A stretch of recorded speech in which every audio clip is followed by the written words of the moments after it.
हिंदुस्तान बनाने से लेकर हिंदुस्तान बसाने तक, हिंदुस्तान बसाने से लेकर हिंदुस्तान सजाने तक, हिंदुस्तान सजाने से लेकर आजाद कराने तक, आजाद कराने से लेकर इतनी ताकत अता करने तक सफे अव्वल में कौन खड़ा है देख लो। अगर आपको बताऊं ताजमहल किसने बनाया? कलमा पढ़ने वाले ने। लाल किला बना के किसने सजाया? कलमा पढ़ने वाले ने। इसी तरीके से हिंदुस्तान के अंदर इतनी खूबसूरत आबादियों का तस्वीर किसने दिया? इस मुल्क के अंदर गुलाब नहीं थे, गुलाब लाने वाले तुम हो, चमेली लाने वाले तुम हो, फूल लाने वाले तुम हो, यानी गार्डन सजाने वाले तुम हो। तुम्हारे आने से पहले ये तस्वीर नहीं था, वरना तहकीक कर लो। अल्लाह अकबर। उसके बाद सजाया तो तुमने है, सोने की चिड़िया भी तुमने बनाया था। तुम्हें अपनी तारीख नहीं पता।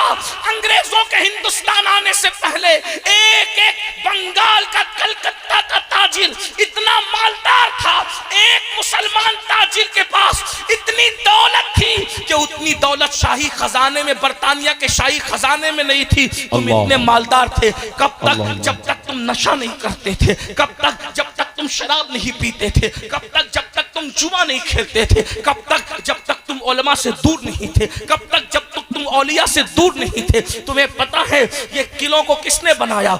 ज्यादातर दूसरों ने ही बनाया, इनकार नहीं, ज्यादातर कलमा पढ़ने वालों ने बनाया। उसके बाद अंग्रेजों के खिलाफ 1857 में किसने तकरीर की और जिहाद का फतवा दिया? वो भी तो कलमा पढ़ने वाला था, जिसे दुनिया फतेह खैराबादी कहती है। आप देख रहे हैं अंडमान के जजीरों में जिनको फांसियां दी गई वो सब कलमा पढ़ने वाले थे। रंगून के अंदर जिसकी कब्र बनी वो कलमा पढ़ने वाला था। हिंदुस्तान को इतनी ताकत देने वाला अब्दुल कलाम कलमा पढ़ने वाला था।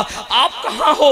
आपके अपने टैलेंट को की आपको अहमियत नहीं है, वो दुनिया जानती है।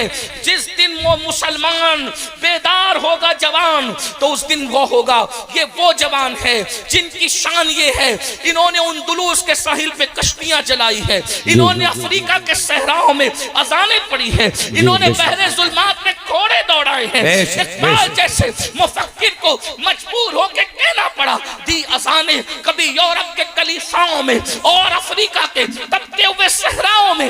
दश्त तो दश्त है, दरिया भी ना छोड़े हमने, बहरे जुल्मात में दौड़ा दिए घोड़े हमने। अल्लाह अकबर। ये मर्दों का हाल है। रजिया सुल्ताना तुम में थी, रजिया सुल्ताना तुम में थी, बेगम हजरत महल तुम में थी। आप क्या समझ रहे हैं? दुनिया यूं ही तुम्हें नशे का आदी नहीं बना देना चाहती। दुनिया तुमसे, तुम्हारे टैलेंट से खतरे में है कि इनको पढ़ने मत दो, ये पढ़े नहीं, आगे नहीं बढ़े, इनको जुए में, शराब की लत में मुब्तला कर दो। तुम नादान हो, मेरी कौम के जवानों, तुम नादान हो। खुदा के लिए गौर तो करो। तुम नशा करोगे तो नशे से कौन रोकेगा? एक तो नशे का नुकसान ये है, दुनिया का नुकसान, जो नशा करते हैं इंस्टॉलमेंट पर, किस्तों में वो मौत के करीब होते हैं। नशे से फेफड़े खराब होंगे, नशे से बीमारियां आएंगी, नशे से इंसान कैंसर में और कैसी कैसी बीमारियों में मुब्तला होगा। ये दुनिया का नुकसान।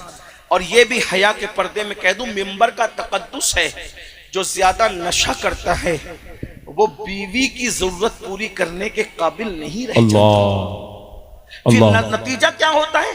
अगर शरीफ है तो बिस्तर पर सिस्कियां लेकर रात गुजारती है, और जरा भी बेबाक है तो किसी और के हत्थे चढ़ जाती है। अल्लाह। ये बुराइयां नशे की वजह से है। नशा करने वाला धुत पड़ा रहेगा, कमाएगा नहीं। जब कमाएगा नहीं तो बच्चों की स्कूल की फीस कौन भरेगा? माँ बाप का सहारा कौन बनेगा? खिलाएगा कौन? जब गुर्बत की चक्की में पीसोगे तो कहा गया, अल्लाह के रसूल की हदीस है, गुर्बत कभी कभी इंसान को कुफ्र तक ले जाती है। अल्लाह। और आखिरत का जो नुकसान है वो ये है कि जो नशा करता है जब वो मरेगा तो उसकी जबान पे कलमे तैयबा जारी नहीं होगा। अल्लाह अल्लाह अल्लाह। हजरत जुनैद बगदादी फरमाते, सुन लो हजरत जुनैद बगदादी का कौल, फरमाते मेरे पड़ोस में मेरा दोस्त रहता था, उसको लाखों हदीसें याद थी। जब उसके मौत का वक्त करीब आया, मरने का वक्त करीब आया, तो मैं उसके सराहने गया कि पड़ोसी है, दोस्त है और बड़ लाखों हदीसों का आलिम है। लेकिन जब मैं उसके करीब गया तो मैं बोल रहा था कलमा पढ़ो, कलमा पढ़ो। उसने कहा मैं कलमा नहीं पढ़ता, जाओ यहां से। और उसने कलमे का इनकार कर दिया।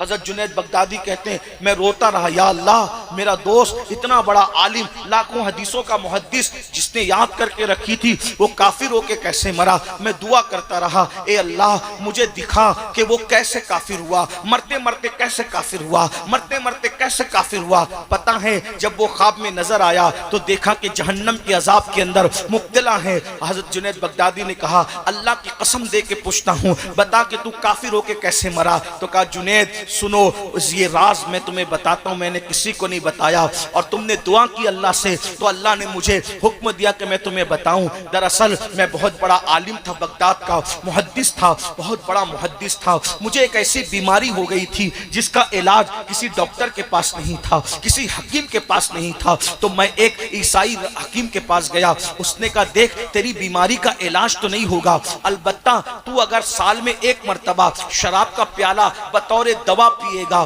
तो तेरी बीमारी रुक जाएगी। शिफा तो नहीं होगा लेकिन तेरी बीमारी रुक जाएगी, तेरी बीमारी कंट्रोल में आ जाएगी। तो मैं हर साल एक शराब का पूरा प्याला बीमारी से बचने की नीयत से पी लिया करता था। शराब का एक प्याला साल में एक मर्तबा मैंने बीमारी से बचने के लिए पिया तो मरते वक्त तो मेरा ईमान चला गया। ऐ मेरी कौम के जवानों बताओ, जो बीमारी के लिए बीमारी की नीयत से शराब पिए मरते मरते वो काफिर हो रहा है। जो जगहों में शराब पिए, जो खुशी के मौके पे शराब पिए, जो पिकनिक पे शराब पिए, जो मोहल्लों में नशा करे, बताओ उनका खात्मा ईमान पर कैसे होगा। बल्कि सुनो सुनो, अल्लाह के सच्चे रसूल सादिक व मसदूक तुम्हारे मेरे रसूल ने फरमाया, ऐ इब्ने मसूद मेरी उम्मत के कुछ लोग होंगे जो मरेंगे तो अच्छे भले मरेंगे, लेकिन जब कयामत के दिन वो अपनी अपनी कब्रों से उठेंगे तो या तो उनका चेहरा सूअर की तरह होगा या तो उनका चेहरा बंदर की तरह होगा। अब्दुल्ला इब्ने मसूद कहते हैं या रसूल अल्लाह, जो अपनी कब्रों से उठेंगे उनका चेहरा सूअर और बंदर की तरह होगा। क्या वो कलमा नहीं पढ़ते होंगे? क्या वो कुरान को अल्लाह की किताब नहीं मानते होंगे? क्या वो आपको अल्लाह का रसूल नहीं मानते होंगे? मेरे आका फरमाते इब्ने मसूद वो मोहम्मद को अल्लाह का रसूल भी मानेंगे, कुरान को अल्लाह की किताब भी मानेंगे, वो कलमा भी पढ़ते होंगे, फिर भी जब वो अपनी कब्रों से उठेंगे तो उनकी कब्रों से उठते वक्त उनके चेहरे सूअर और बंदर की तरह होंगे। वो सूअर और बंदर की शक्ल लेकर कयामत के दिन उठेंगे। तो इब्ने मसूद ने कहा या रसूल अल्लाह उनका गुनाह क्या होगा? मेरे आका फरमाते हैं उनके दो गुनाह होंगे, उनके दो गुनाह होंगे। नंबर एक, वो शराब का नाम बदल बदल कर पिएंगे। अल्लाह, शराब का नाम बदल बदल कर पिएंगे। बदल दिया ना शराब का नाम, एमडी रख दिया, नशे का अलग अलग नाम रख दिया, ये नाम वो नाम वो नाम वो नाम। मेरे नबी ने 1450 साल पहले फरमा दिया था, गैब नबी ने, क्या वो शराब का नाम बदल बदल कर पिएंगे। वो गाने कसरत के साथ सुनेंगे, म्यूजिक कसरत के साथ सुनेंगे, जिनमें ये दो गुनाह होंगे। जब वो अपनी कब्रों से उठेंगे या तो उनकी शक्ल सूअर की तरह होगी या तो उनकी शक्ल बंदर की तरह होगी। किसने कहा? जिस नबी का कलमा पढ़ते उसने कहा, जिस रसूल का कलमा पढ़ते उसने कहा, जिसकी बात पर काफिर भी कहते हैं कि ये नबी झूठ नहीं बोलते, ये सादिक और अमीन है। अब बताओ, अगर चेहरे पे फुंसी निकल आए तो शादियों में नहीं जाते, अगर चेहरे पे सफेद दाग निकल आए तो मुंह पे मास्क रख करके घूमते हो, अल्लाह अकबर, चेहरे पे हवा लग जाए तो मुंह पे रुमाल रख करके घूमते हो। ऐसा ही है ना, अगर ऐसे ऐब हो जाएं तो लोगों के सामने नहीं जाते। ऐ मेरी कौम के जवानों, हम तुम्हें कैसे बेदार करें, हम तुम्हें कैसे संवारें, हम तुम्हारे दिल में बात कैसे उतारें। अरे चेहरे पे फुंसी हो जाए तो अपने जैसे इंसानों के सामने नहीं जाते, सूअर का मुंह लेकर अल्लाह की बारगाह में कैसे जाओगे? बंदर की शक्ल लेकर अल्लाह की बारगाह में कैसे जाओगे? सूअर और बंदर की शक्ल लेकर रसूलुल्लाह को क्या मुंह दिखाओगे? खुदा के लिए ये नशा क्या है? इसमें कोई फायदा है? कोई फायदा नहीं है। निकलो नशे से। कुछ जवान कहते हैं हजरत नशा इतना डिफिकल्ट है कि हम नशा छोड़ ही नहीं सकते। एक बात कहूं मेरे अजीज, जब हम माँ का दूध छोड़ सकते हैं, इतनी लजीज चीज माँ का दूध छोड़ सकते हैं, तो फिर नशा नहीं छोड़ सकते। एक बात और कहूं, देखिए एक बात आपसे कहता हूं, सच्ची सच्ची बात कहना। कुछ कह सकते हैं माँ का दूध तो बचपन खाने में छुड़ा लिया गया। एक बंदा है, उसको मिठाई बहुत पसंद है, बहुत पसंद है मिठाई, ये मिठाई वो मिठाई वो मिठाई वो मिठाई बहुत पसंद है। अचानक डॉक्टर ने कहा देखो हाजी साहब, आपको हो गई है शुगर, शुगर आपकी 300 350 पहुंच गई। अब अगर आप मिठाई खाओगे ना किडनी फेल हो जाओगी, मिठाई खाओगे ना हार्ट पे असर पड़ेगा, मिठाई खाओगे ना तो फालेज भी हो सकता है, इसलिए मिठाई नहीं खाना, आम नहीं खाना, मीठा नहीं खाना। मुझे बताओ, जिसको अब तक मीठा पसंद था 40 साल 35 साल 50 60 साल जिसने दबा कर मीठा खाया, 1 मिनट में मिठाई छोड़ता है कि नहीं छोड़ता है? सच बोलना, सच। डॉक्टर के कहने पे मिठाई, मेरे भाई जान बचाने के लिए डॉक्टर के कहने पे मिठाई छोड़ देते हो तो ईमान बचाने के लिए नबी के कहने पे नशा क्यों नहीं छोड़ सकते? बोलो, अरे डॉक्टर जो कह रहा है जरूरी है कि सच भी हो? ऐसा भी तो हो सकता है। चलो भाई डॉक्टर कहे, फिर भी कोई जरूरी नहीं है कि नुकसान हो, लेकिन नबी ने कह दिया कि जिसने नशा किया वो या तो सूअर की शक्ल लेके उठेगा या तो बंदर की शक्ल लेके उठेगा। एक आखिरी बात मुझे याद आई, सब लोग तवज्जो करें, मुझे एक वाकया याद आया है। नशा बहुत नुकसान कर, नशा करने वाला अपनी माँ में अपनी बीवी में फर्क नहीं करता। अल्लाह। नशा करने वाला पड़ोसन में और अपनी बेटी में फर्क नहीं करता। अल्लाह। छोड़ दो जो बच्चे नशा करते। और मैं तो आपको कहता हूं सिगरेट भी छोड़, सिगरेट भी छोड़, तंबाकू भी छोड़, गुटखे भी छोड़, सब छोड़। नहीं खाना है, तय कर लो नहीं खाना। मैं अभी पिछले हफ्ता बाबा ताजुद्दीन के उर्स में गया था। जी जी। हजारों लोग थे। मैंने एक जुमला कहा, बोलो सब तौबा करते हो कि नहीं? पूरा मजमा हाथ उठा के स्टेज से लेके नीचे तक सब ने तौबा की और माशाल्लाह उसका इतना अच्छा रिजल्ट। और मैं जहां गया लोगों को कहा, लोगों ने मेरी बात पे अमल किया। एक बात मैं कहता हूं, फायदा किसका है? अपना फायदा। अगर आप सिगरेट पियोगे ना, आपका बच्चा एमडी इस्तेमाल करे। आप सिगरेट पियोगे, आपका बच्चा हुक्का पिए। अगर अपने बच्चों को बचाना है, आपको अपने नफ्स पे कंट्रोल करना पड़ेगा। अच्छा मैं एक बात कहता हूं, चलो सिगरेट जो आप पी रहे हो, बीड़ी पी रहे हो, सिगरेट पी रहे हो, ये अपनी दौलत को जो आग लगा करके धुएं में उड़ा रहे हो, कभी तुमने सोचा कि मुसलमानों की सैकड़ों बेटियां हैं जो सिग्नलों पर भीख मांगती है बुर्का पहन? अल्लाह। अगर मैं इतनी रकम सिगरेट की उठा करके किसी बेवा की गोद में डाल दूंगा तो दिन भर का उसका खर्चा ना निकल जाएगा? बहुत अच्छा पैगाम, बहुत। बताइए, मैं तो लोगों को यह भी मना करता हूं कि भाई मेरे लिए इतने महंगे फूल ना लाया। मेरी रूह बेचैन होती है इतने महंगे महंगे फूल देख के। लोग मजाक भी उड़ाते हैं कि ये कैसा आदमी है कि दूसरे लोग चाहते हैं कि उनके ऊपर फूल डाले जाए, ये मना करता है। मैंने कहा हम हकीकत वाले लोग हैं, हम ढकोसले वाले लोग हैं, ये फूल मेरी इज्जत में कोई इजाफा नहीं कर सकते। आपने ये इतना महंगा फूल लाया, इतना महंगा, देखिए कितना महंगा। मैं समझता हूं कि 5000 से कम का नहीं होगा। कितने का? 5000 से कम का नहीं होगा ये। और अगर और कम कर दूं तो चले 2000 का पकड़ लें।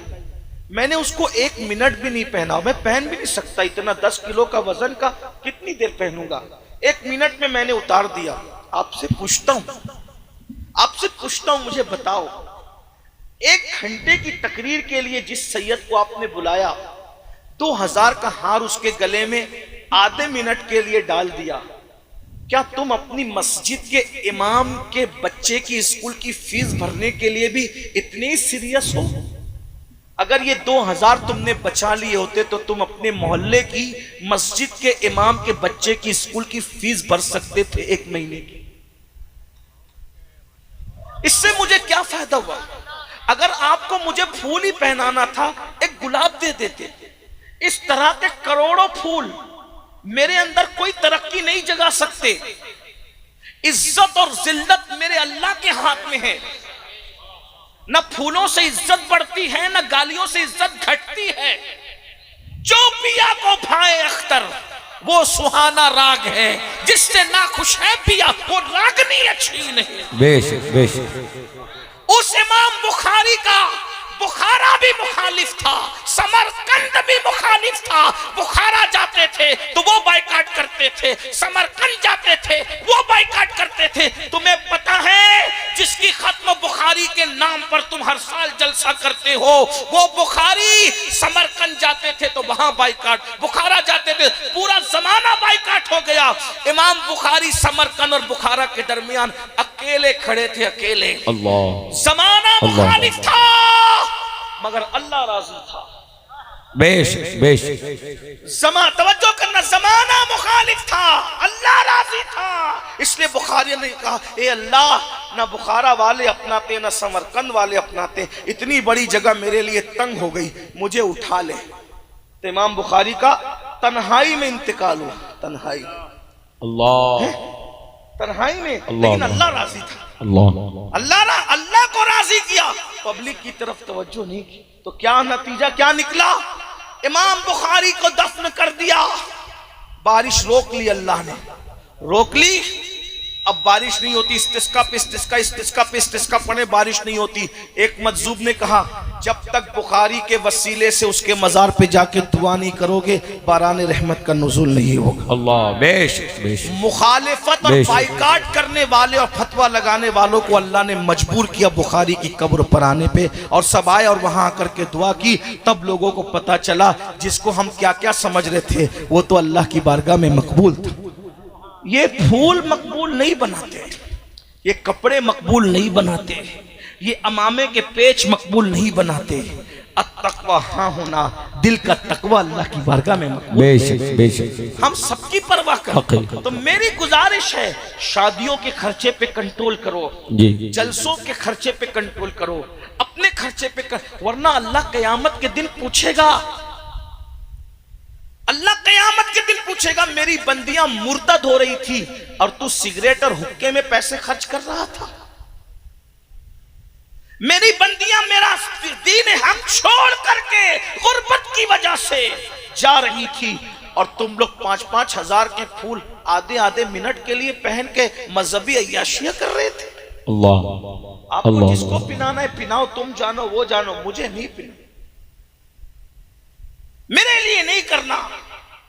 और अगर करना चाहते हो तो ये 2-2, 3-3 हजार अपने मोहल्ले के इमाम के हाथ में रखो, तो तुम्हारे भी साले सवाब के लिए, मेरे भी साले सवाब। किसी गरीब की झोली में डालो, अपने पैसों की कद्र करो, पैसे बचाओ। किसी भाई ने भी लाया था, किसी ने, वो मोमिन तो था, मुसलमान तो था, उसकी रकम किसी गरीब, क्या आपके क्या नाम है गांव का आपका? अस्मा इचौली। क्या इचौली में आज कोई ऐसा बंदा नहीं था जो भूखा सोया हो? मुसलमान हो या हिंदू हो या सिख हो या ईसाई हो, कोई हो यार, क्या इचौली में कोई गुर्बत की वजह से भूखा नहीं सोया होगा? तो कोई अल्लाह का एक बंदा इचौली में भूखा सोता है और उसी इचौली के अंदर मैं 5,000 का फूल आधे आधे मिनट के लिए पहनता हूं, तो अल्लाह मुझसे नहीं पूछेगा? हम तो सूफिया के गुलाम है मेरे भाई। जब लंगर सब खा लेते थे और महबूब इलाही के सामने आखिरी में खाना आता था, तो महबूब इलाही खाना देखते थे और खादिम का चेहरा देखते थे और कहते थे, मैं कैसे खा लूं? हो सकता है कि जमुना के किनारे कोई खारिश ज़दा कुत्ता भूखा पड़ा होगा। अल्लाह क़यामत के दिन पूछेगा, मोहम्मद अहमद और निजामुद्दीन, एक कुत्ता भूखा था और तू पेट भर के खा रहा था, तो मैं अल्लाह को क्या जवाब दूं? ये दीन है। अल्लाह, तुमने दीन नहीं सीखा। सिगरेट पीने वालों, अपनी दौलत को अपने हाथों से आग लगाने वालों, नशा करने वालों, अपनी जवानियों को अपने हाथों से आग लगाने वालों, खुदा के लिए रहम कर लो, अपने आप पे रहम कर लो। जो आखिरी बात कहने चला था वो ये, वो वाकया याद है, नशा करोगे पछताओगे, और ऐसा पछताओगे कि वो पछताना काम नहीं आएगा। किताबों में लिखा है, किताबों में लिखा है, दर्द दिल के साथ सुन ले मेरे वो नौजवान जो नशे की तरफ जा। हमारे मजहब ने तो नशे वालों के साथ बैठने से ही मना किया, बल्कि पता चल जाए कि कोई नशा करता है उसको समझाओ, नहीं मानता है ना, उसको अपनी महफिल में जगह भी मत दो। अल्लाह के रसूल फरमाते हैं, जो नशेड़ी को अपनी महफिल में जगह देगा, अल्लाह क़यामत के दिन उसको अंधा उठाएगा। अल्लाह क़यामत के दिन उसको अंधा उठाएगा। और जो लोग नशे का कारोबार करते हैं, अल्लाह करे उन तक मेरी आवाज पहुंचे। मौत बेचने वाले, मौत के सौदागरों, तुम कभी सोचा किसी के हाथ में एमडी और नशा की पुड़िया थमाते वक्त कि तुम किसी के जवान बेटे को मौत के मुंह में ढकेल रहे हो? इसकी जगह तुम्हारा बेटा होता तो तुम इसी तरह उसको मौत के गड्ढे में ढकेलते? और सुनो, अल्लाह के रसूल ने फरमाया, कमा तदीन तुदान, तुम जैसा करोगे तुम्हारे साथ वैसा ही होगा।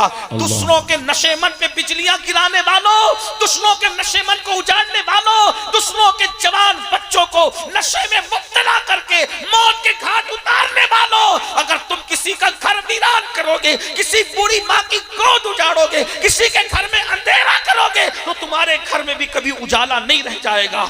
इसलिए अगर तुम मुसलमान हो और नशे का धंधा करते हो, शराब बेचते हो, एमडी बेचते हो, नशे की चीजें बेचते हो, तौबा कर लो तौबा। दौलत ही सब कुछ नहीं है। अरे हलाल कमाने वाले अपने साथ कुछ नहीं ले जाते, हराम कमाने वालों तुम क्या ले जाओगे? जिसने आदि से ज्यादा दुनिया फतेह किया वो सिकंदर आजम दुनिया से खाली हाथ गया, तुम अपने साथ क्या ले जाओगे? और नौजवानों से कहता हूं, हम सिर्फ अपने लिए पैदा नहीं हुए, सितारों के आगे जहां और भी है, अभी इश्क के इम्तिहान और भी है। तू शाही है, परवाज है काम तेरा, तेरे सामने आसमां और भी है। तुम खुद बेदारी पैदा करो, नशा नहीं होगा। तालीमी बेदारी पैदा करो, छोटे छोटे बच्चों को मोटिवेट करो। पढ़ना है, कुछ बनना है, मुल्क का मुस्तकबिल बनना है, कौम का मुस्तकबिल बनना है, किसी पे बोझ नहीं बनना है, लोगों की जरूरत बनना है। हमारा हर जवान बेटा बेटी ग्रेजुएट से कम ना हो, इतने इल्म पे मेहनत करो, खूब मेहनत करो। तो मैं अर्ज कर रहा था, वो वाकया जल्दी से पढ़ के बात पूरी करूं, काफी देर हो गई। मैं भी मुख्तसरी गुफ्तगू करना चाहता था लेकिन जज्बाती हो गया। आखिरी वाकया सुन ले, नशे का नुकसान। इस वाक़े को लिखा है अल्लामा इब्नुल जौज़ी ने अपनी किताब में, और उसको मैं अपने अल्फाज के जामे में बयान कर रहा हूँ। हज़रत सैयदुना मालिकुद दीनार फरमाते हैं, मालिक इब्ने दीनार, कि मैं हज को गया। जब हज को गया तो मैंने क्या देखा कि पूरा हरम खचाखच भरा हुआ है। तकरीबन 5 लाख लोग हज के लिए आए हुए हैं। मैंने अल्लाह से दुआ की, अल्लाह 5 लाख लोग हज को आए, मैं खुद भी हज को आया, मौला किसका हज तूने कबूल किया वो भी मुझे बता दे, जिसका रद्द किया वो भी मुझे बता दे। मैं ये दुआ करके मिना में आकर के आंख बंद की और सोया हुआ था। ऐसे में मैंने क्या देखा कि कोई कहने वाला कह रहा है कि ए मालिक, हमने मोहम्मद इब्ने हारून नाम का एक बल्खी हाजी है, बल्ख का हाजी है, उस बल्खी हाजी का हज रद्द कर दिया है। और तुम उठो और उठ करके जाओ और जाकर उस जवान को बताओ, उस शख्स को बताओ कि हमने उसका हज रद्द कर दिया। तुम उसको जाकर बताओ हमने उसका हज रद्द कर दिया। अब जवानों ध्यान से सुनना, मालिक बिन दीनार उठे और उठने के बाद मिना के अंदर जो खैमे अलग अलग लगे हुए थे तो उन लोगों से पूछने लगे, बल्ख के जो हाजी थे, ए बल्खी हाजियों, तुम में मोहम्मद इब्ने हारून कौन है? तो उस वक़्त बल्ख के हाजियों ने कहा, आप कौन है और आप मोहम्मद इब्ने हारून को कैसे जानते हैं? तो कहा कि मैं मालिकुद दीनार हूं, मैं बगदाद से आया हूं हज करने के लिए। अच्छा, इतने बड़े वली मालिकुद दीनार, और आप इब्ने हारून को क्यों पूछ रहे हैं? आपको पता है इब्ने हारून क्या है? कहा क्या, इब्ने हारून क्या है? कहा हमारे पूरे बल्ख में सबसे बड़ा मुत्तकी और परहेजगार और पारसा इंसान को इब्ने हारून कहते हैं। अच्छा, अब दिल में सोचने लगे, या अल्लाह, तू कहता है रद्द कर दिया, तू कहता है इब्ने हारून का हज रद्द कर दिया, और ये पब्लिक कह रही है कि उससे बड़ा मुत्तकी पूरे बल्ख में कोई नहीं। इससे याद रखना मुसलमानों, पब्लिक के तारीफ करने पे फूलना मत। पता नहीं अल्लाह के निगाह में हमारा क्या मर्तबा है। दुनिया तो रहमतुल्लाह अलैह कहेगी, अगर अल्लाह लानतुल्लाह कह दे तो क्या होगा? अल्लाह, गौर तो करे ना, फिर अल्लाह अल्लाह है ना, उसकी नजर में अच्छे बनो। हम दुनिया की नजर में अच्छे बन रहे हैं। अल्लाह के बंदो गौर करो, इब्ने हारून की कितनी तारीफ कर रहे थे बल्ख वाले, बड़ा नेक, बड़ा नेक, बड़ा नेक। और अल्लाह कह रहा है ख्वाब में मालिक को मैंने हजरत कर, जाके बता। तो मालिक दीनार होशियार अल्लाह वाले थे, उन्होंने कहा ये मिलेगा कहाँ? बोले ये ऐसे खेमों में नहीं रुकता, हर साल हज को आता है, हर साल हज को आता है, ऐसे खेमों में नहीं रुकता। अच्छा फिर कहाँ रुकता है? वो खुले आसमान के नीचे चिलचिलाती धूप में रुकता है, और वो रोजे से रहता है, साल भर रोजा रखता है, रोजे रोजा, नफिल रोजा, पैदल हज करता है। अच्छा अब हजरत मालिकुद दीनार सोच रहे अल्लाह का हुक्म कुछ है, पब्लिक कुछ कह रही है, चलो चलते हैं। जब उसको ढूंढते ढूंढते पहुंचे तो क्या देखा? एक बंदा है, उसका एक हाथ कटा हुआ है और दूसरे हाथ से उसने अपने पैर को बांध कर जंजीर हाथ में ली है और आसमान की तरफ आंख उठा कर कहता है अल्लाह मुझे माफ कर, अल्लाह मुझे माफ कर, अल्लाह मुझे माफ कर, बख्श दे। रो रहा है, रोते रोते उसकी दाढ़ी आंसुओं से तर हो गई है, अल्लाह मुझे माफ कर दे, अल्लाह मुझे माफ कर दे।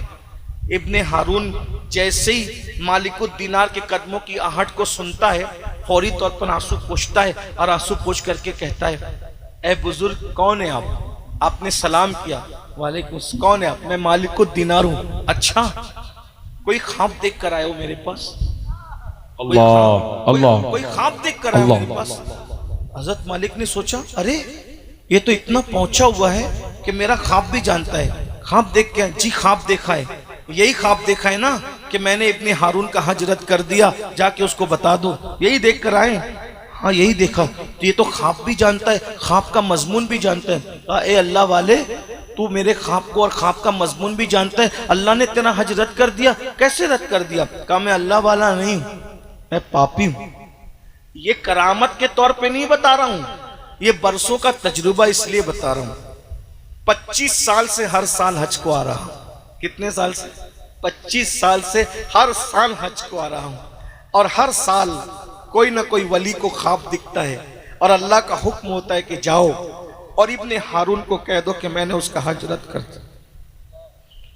25 साल से सुकून नहीं है मुझे, सोता हूं तो नींद नहीं आती, भूख भी नहीं लगती, कहीं चैन है ना कहीं सुकून है, बस बेचैन हूं, बेकरार हूं। इबादत करता हूं तो इबादत भी कबूल नहीं, जिक्र करता हूं तो जिक्र भी कबूल नहीं, हज करता हूं तो हज भी कबूल नहीं, क्या करूं मालिक? हजरत मालिक बिन दीनार ने कहा इब्ने हारून मेरा अल्लाह किसी पे जुल्म नहीं करता, मेरा अल्लाह बहुत मेहरबान है, बड़ा करीम है। तूने कुछ ऐसा काम जरूर किया होगा कि अल्लाह तुझसे नाराज है, बता तूने किया क्या है? उसने कहा यह खास बात है, मैंने कभी किसी को नहीं बताया। ए मालिकुद दीनार मैं आपको बताता हूं कि अल्लाह मुझसे नाराज क्यों हुआ। तब वो अपना इब्ने हारून अपना वाकया बताता है। इब्ने हारून कहता है ए मालिकुद दीनार मैं बहुत मालदार बाप का बेटा था, अल्लाह ने बहुत दौलत दी थी, बहुत माल दिया था, गलत दोस्तों की सोहबत में पड़ गया, गलत दोस्त मुझे नशे की तरफ ले गए। मेरी कौम के जवानों सोहबत ही संवारती है, सोहबत ही बिगाड़ती है। गलत दोस्तों के साथ मत रहो, जो गुनाह की तरफ ले जाए वो मुनाफिक है, वो दोस्त नहीं है। जो बुराई की तरफ ले जाए वो दुश्मन है, दोस्त नहीं है। जो जिना के अड्डों की तरफ ले जाए, जो शराब के अड्डों की तरफ ले जाए, जो जुआ के अड्डों की तरफ ले जाए, जो लड़कों की नाजायज दोस्ती की तरफ ले जाए, जो हराम कामों की तरफ ले जाए, वो दोस्त नहीं है, वो दुश्मन है, वो गद्दार है। सच्चे दोस्त की पहचान है, अगर तू अल्लाह को भूल जाए तो वो तुझे अल्लाह की याद दिलाए। सच्चा दोस्त तुझे अल्लाह की तरफ ले जाता है, सच्चा दोस्त तुझे गुनाह की तरफ नहीं ले जाता। सच्चे दोस्त की पहचान यही है। बहरहाल वो मालिकुद दीनार से कहता है ऐ मालिक इब्ने दीनार गलत दोस्तों की सोहबत में पड़ गया, माल बहुत था, नशे का आदी बना दिया, नशा करता रहा। माँ को खबर नहीं थी, माँ को इत्तला नहीं थी कि मैं नशेड़ी हो गया हूँ, मैं नशा करने लगा हूँ। एक दिन ऐसा हुआ कि शाबान की आखिरी तारीख थी, दोस्तों ने मशवरा किया कल से रमजान शरीफ शुरू हो जाएगा, एक काम करते हैं कल से तो मौका नहीं मिलेगा नशा करने का, आज जरा जी भर के नशा कर लेते हैं। इतना नशा कर लिया कि शाम हो गई, नशा नहीं उतरा तो मजबूरन शाम के वक्त मैं डोलता डोलता अपने घर आया। मेरे जवानों, अल्लाह वो तुम्हें दिन न दिखाए जो इब्ने हारून को दिखाया। अल्लाह अकबर। गौर से सुनना। इब्ने हारून कहता है, ऐ मालिकुद्दीनार, मैं नशे में था, डोलते डोलते आया, रमजान का चांद नजर आ चुका था, रमजानुल मुबारक की तैयारियां हो रही थी, लोगों के तेज तेज कदम से नमाज तरावी के लिए मस्जिदों को आबाद करने के लिए जा रहे थे, और मैं डोलते हुए नशे की हालत में अपने घर के दरवाजे पर आया। मेरी माँ ने पहली मर्तबा मुझे नशे की हालत में देखा। मेरी माँ को पता नहीं था कि मैं नशा करता हूँ। पहली मर्तबा माँ ने मुझे नशे की हालत में देखा। जैसे ही नशे की हालत में देखा, मेरी माँ को गुस्सा आया। मेरी माँ ने जोरदार तमाचा मेरे चेहरे पे मारा, क्योंकि मैं माँ का बहुत अदब करता था, माँ का बहुत फर्मा बरदार था। मैं अपनी माँ की कभी नाफरमानी नहीं करता था। मेरी माँ को बड़ा घमंड था मुझ पे, बड़ा एतमाद था कि मेरा बेटा मेरी नाफरमानी कभी नहीं करता। जैसे ही मेरी माँ ने मुझे एक तमाचा मारा, क्योंकि मैं होश में नहीं था, मैं तो नशे में था। नशे की हालत में जब मेरी माँ ने मुझे एक तमाचा मारा, शैतान ने मुझ पे काम किया। मैं गुस्से में आया और नशे की हालत में मैंने अपनी माँ को पलट कर तमाचा मारा। मैंने अपनी माँ को एक नहीं बल्कि कई तमाचे मारे और मारता रहा यहाँ तक कि अपनी माँ को मारते मारते बूढ़ी माँ को उठाकर मैंने जलती हुई आग में फेंक दिया। अल्लाह, जलते हुए तन्नूर में मैंने अपनी माँ को फेंक दिया। उसके बाद क्या हुआ मुझे नहीं मालूम। जब सुबह को मेरा नशा उतरा, मैंने अपनी बीवी को आवाज दी। मेरी बीवी ने बहुत तल्ख लहजे में जवाब दिया। मैंने पूछा, ओ फरमा बरदार नेक बीवी, तू मुझे तलखी में जवाब क्यों देती? तो कहा, मैं तो तेरे नशा उतरने के इंतजार में थी। अरे जब तू अपनी माँ का नहीं हुआ, मेरा क्या होगा? मैं तेरा घर छोड़कर जाती हूँ। मैंने पूछा, माँ को क्या हुआ? माँ को क्या हुआ? कहा, देख माँ को क्या हुआ।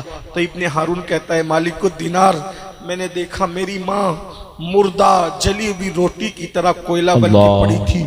मैंने पूछा, माँ को ये किसने किया? मेरी बीवी ने पूरी दास्तान बताई। मगर पछतावे से का होवत जब चिड़िया चुग गई खेत। माँ का कातिल था मैं। मुझे एहसास हुआ कि नशे ने सिर्फ मुझसे नशा नहीं करवाया, नशे ने मुझे माँ का कातिल तक बना। मैंने अपनी माँ को कत्ल तक कर दिया। ऐ नशा करने वाले मेरी कौम के जवानों, हो सकता है कि तुम भी अपने बाप के कातिल बन जाओ, तुम भी अपनी माँ के कातिल बन जाओ। अरे उसने तो चूल्हे की आग में माँ को फेंक करके जला दिया, तुम तो अपने माँ बाप को दुखों की आग में जला रहे हो, टेंशन की आग में जला रहे हो, बेचैनी की आग में जला रहे हो। जाके पूछो अपनी उन माँओं से जो तुम्हें नशे की हालत में देखकर कितना बेचैन होती है, बेकरार होती है, तड़पती है, रातों को सो नहीं पाती, सिसकियां लेकर के करवटें बदल बदल कर अल्लाह से दुआ करती, अल्लाह मेरे बच्चे को संवार दे, मेरे बच्चे को संवार दे। वो बाप के दिल से पूछो, अल्लाह अकबर, जिसने तुम्हें इतनी उम्मीदों से पाला था कि तुम जवान हो जाओगे, बाप का सहारा बनोगे, लेकिन नशे की वजह से तुमने अपने बाप को भीख मांगने पे मजबूर किया, बुढ़ापे में मजदूरी करने पे मजबूर किया। अल्लाह को जवाब क्या दोगे? दुनिया भी तबाह कर रहे हो, आखिरत भी बर्बाद कर रहे हो। सुनो सुनो, मालिकुद्दीनार कहते हैं, जब उसने बताया कि मेरी माँ को मैंने मुर्दा पाया, तो मैंने कुल्हाड़ी ली और अपने उस हाथ को काट दिया कि जिस हाथ ने मेरी माँ को मारा, हाथ काट दिया, अपना महल बेच दिया, सब अल्लाह की राह में सदका कर दिया, गुलामों को आज़ाद कर दिया, अल्लाह की राह में सब खत्म कर दिया। अब एक मुट्ठी चना, उसी से सहरी करता हूँ, उसी से इफ्तार करता हूँ, रोज़ाना रोज़ा रखता हूँ। कोई घर नहीं है, हर साल पैदल हज को आता हूँ। ना नमाज कबूल हो रही है, ना रोज़ा कबूल हो रहा है, ना हज कबूल हो। तो हज़रत मालिकुद्दीनार कहते हैं, जालिम बदबख्त, अल्लाह तुझे कभी माफ न करे, अल्लाह कभी तुझे माफ न करे।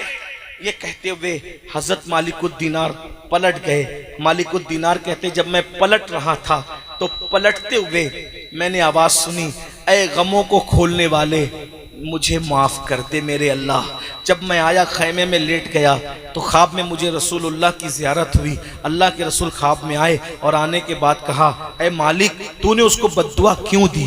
अर्ज़ की, या रसूलल्लाह उसने कितना बड़ा जुर्म किया। आका फरमाते हैं, मैं बताऊं क़यामत में उसके साथ क्या होगा? क्या होगा? अल्लाह की अदालत में वो और उसकी माँ दोनों खड़े होंगे। अल्लाह फरमाएगा, तू नशा करता था, माँ का कातिल था, तू जहन्नम में जा। हजारों साल तक उसको जहन्नम में जलाया जाएगा, लेकिन एक दिन उसकी माँ जो जन्नत में चली गई थी वो अल्लाह से पूछेगी फरिश्तों से, मौला मेरा इब्ने हारून तेरी जन्नत में नजर नहीं आता। तो फरिश्ते जवाब देंगे, उसने तुझे कत्ल किया, वो नशा करता था, इसलिए वो जहन्नम में जल रहा है हजारों साल से। तो माँ की ममता जन्नत में भी मचल जाएगी और माँ कहेगी, ए अल्लाह क्या वो जन्नत में नहीं आ सकता?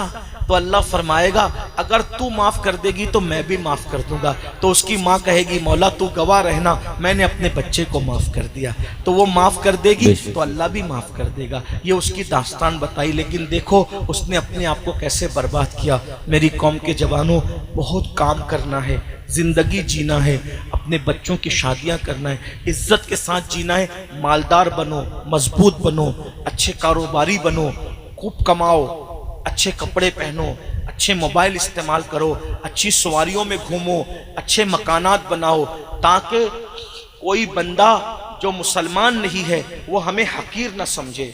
तुम ऐसे बन के निकलो कि कोई मुसलमान को हकीर न समझे। लेकिन मोबाइल चुरा के मालदार नहीं बनना, शराब बेच के मालदार नहीं बनना, नशा बेच के मालदार नहीं बनना। मालदार बनना है, मेहनत करके बनो, हलाल के जरिए से बनो। क्यों? क्योंकि हराम ज्यादा आता है उसमें बरकत नहीं होती, हलाल कम आता है उसमें बरकत होती है। सूअर साल भर में 12-15 पैदा होते हैं, लेकिन सूअरों का कहीं रेवड़ नहीं होता। हर दरवाजे पे सूअर बंधा हुआ नजर नहीं आता। बकरियां 2 या 3 पैदा होती है, लेकिन जंगल भर भर के रेवड़ भी नजर आते हैं और हर दरवाजे पे बकरियां खड़ी भी नजर आती है। अल्लाह बता रहा है, बकरी हलाल है, हमने बरकत रखी है, सूअर हराम है, हमने बरकत नहीं रखी। हलाल कारोबार करो, मेहनत करो, तरक्की करो, और सिर्फ कमाकर अपने ऊपर खर्च मत करो, बल्कि कमाकर जो दूसरे कमजोर मुसलमान है उनका भी मदद करो, उनकी भी इमदाद करो, एक दूसरे की मदद करो। क्योंकि मेरे आका फरमाते हैं, अल्लाह उस वक्त तक तुम्हारी मदद करता रहेगा जब तक तुम अपने मोमिन भाई की मदद करते रहोगे। आइए कुछ कीजिए एक अज़्म के साथ। आइए जलसा एक रस्मी जलसा ना हो, आज कुछ करके उठिए, कुछ अज़्म करके उठिए कि हमें नशा छोड़ना है। पहली बात, आइए मेरे साथ पंजतन के नाम पे कौन कौन वादा करता है। अब आपका इम्तिहान है, अल्लाह के लिए वादा, मुझे दिखाने के लिए नहीं, पब्लिक को दिखाने के लिए। कौन कौन वादा करता है आज से 5 वक्त नमाज पढ़ेंगे?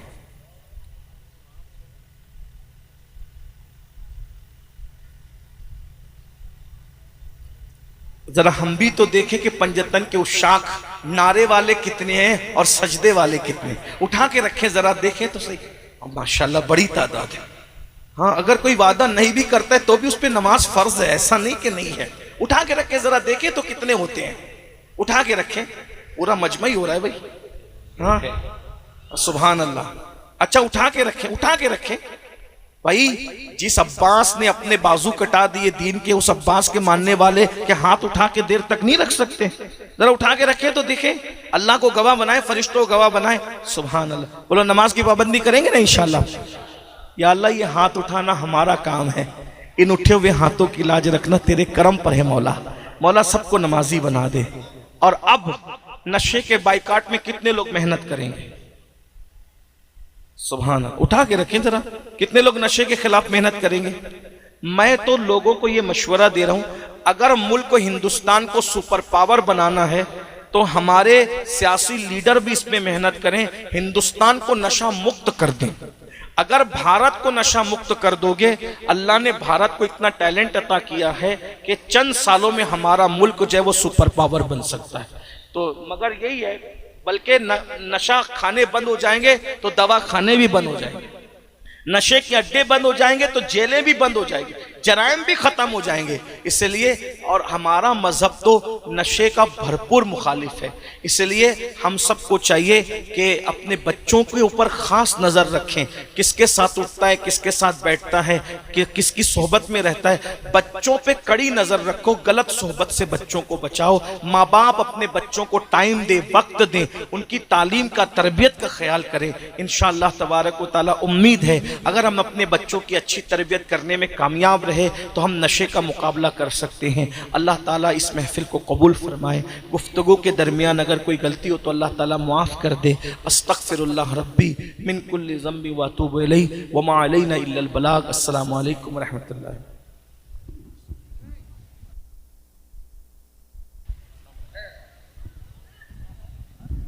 मुस्तफा